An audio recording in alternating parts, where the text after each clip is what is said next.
Happy Valentine's Day. It is Ollie and Ozzie Otter, and we're here today to read from a Charlie Brown Valentine book.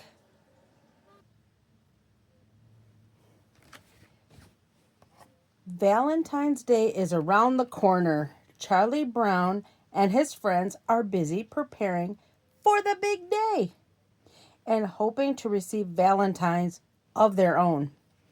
Valentine Day puzzles me, Chuck, Peppermint Patty confides in him.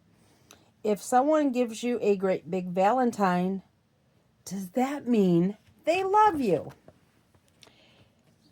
Charlie Brown thinks for a moment. I don't think the size of the card really matters, he replies. Peppermint Patty looks confused. Have you received a lot of Valentine's cards? She asked. Not even one, Charlie Brown admits. But I have a feeling this will be the year. Just then, Snoopy walks by with a wheelbarrow full of Valentines. Good grief, thinks Charlie Brown. For Charlie Brown, Valentine's Day is just like any other day. As usual, he has a particularly special someone on his mind. I'd give anything to be able to talk to the little red-haired girl, he said to himself at lunch as she walked by. The amazing thing is, I know I'm the kind of person she would like. I'm not the greatest person who ever lived, of course, but who is? It turns out someone does think Charlie Brown is special. Marcy. She is making a Valentine for him. When her friend Peppermint Patty finds out, she is surprised. You can't do that. He'll think you like him, Peppermint Patty tells Marcy. I do. I'm very fond of Charles, Marcy replied.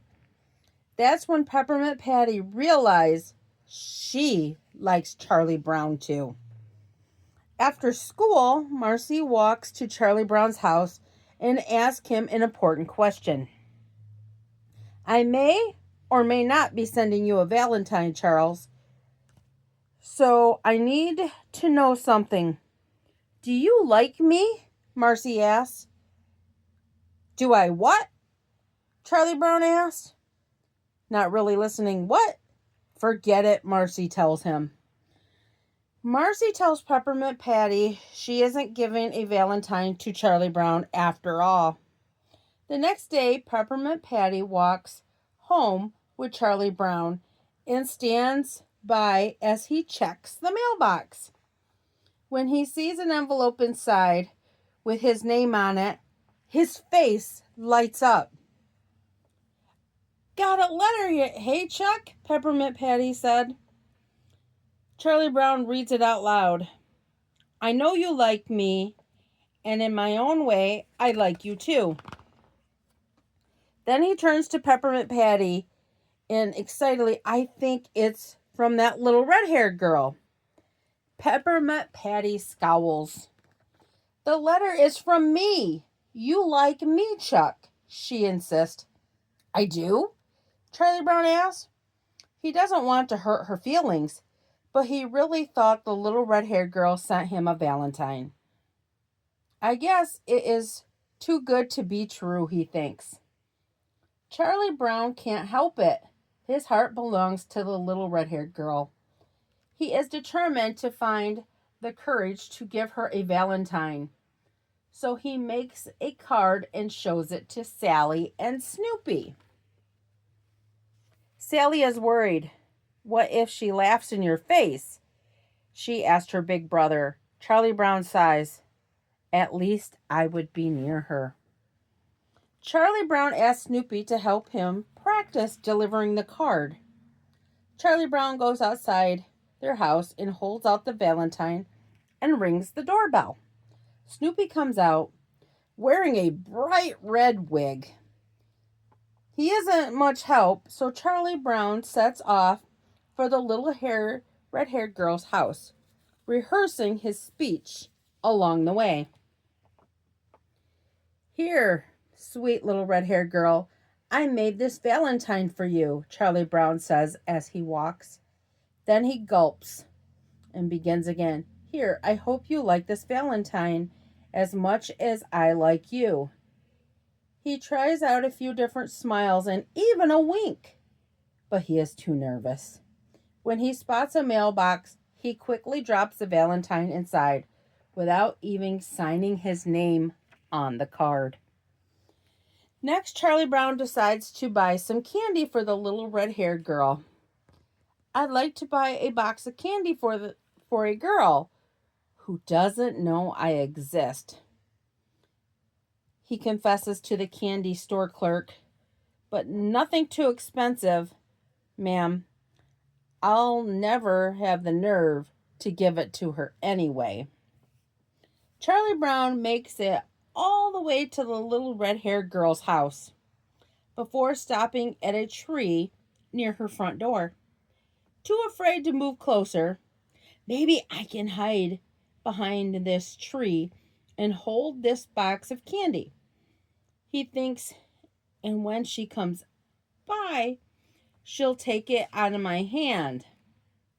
He gets as far as hiding behind the tree and holding out the candy before he realizes how silly he looks and heads home.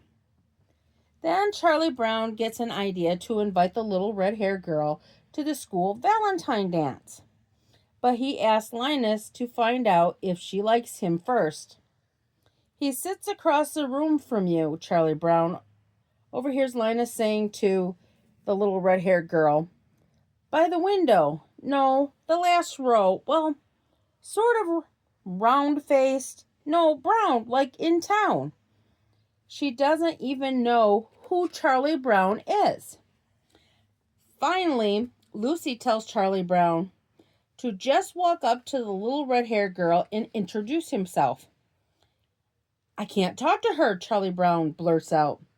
She has a pretty face, and pretty faces make me nervous. Lucy is furious. How come my face doesn't make you nervous, huh? I have a pretty face. How come you can talk to me? So Charlie Brown runs away and decides to ask Sally to deliver a note, since he had trouble before. He hides as Sally rings the doorbell. Will she laugh, or will she possibly like me too, he wonders. Then Sally returns, hands back the note, and shrugs. She couldn't read your smudge writing. I can't stand it, Charlie Brown sighs. At school, Linus urges Charlie Brown to seize the moment. Ask her right now. Charlie Brown is too scared. She's something and I'm nothing, he explains. If I were something and she were nothing, I couldn't talk to her.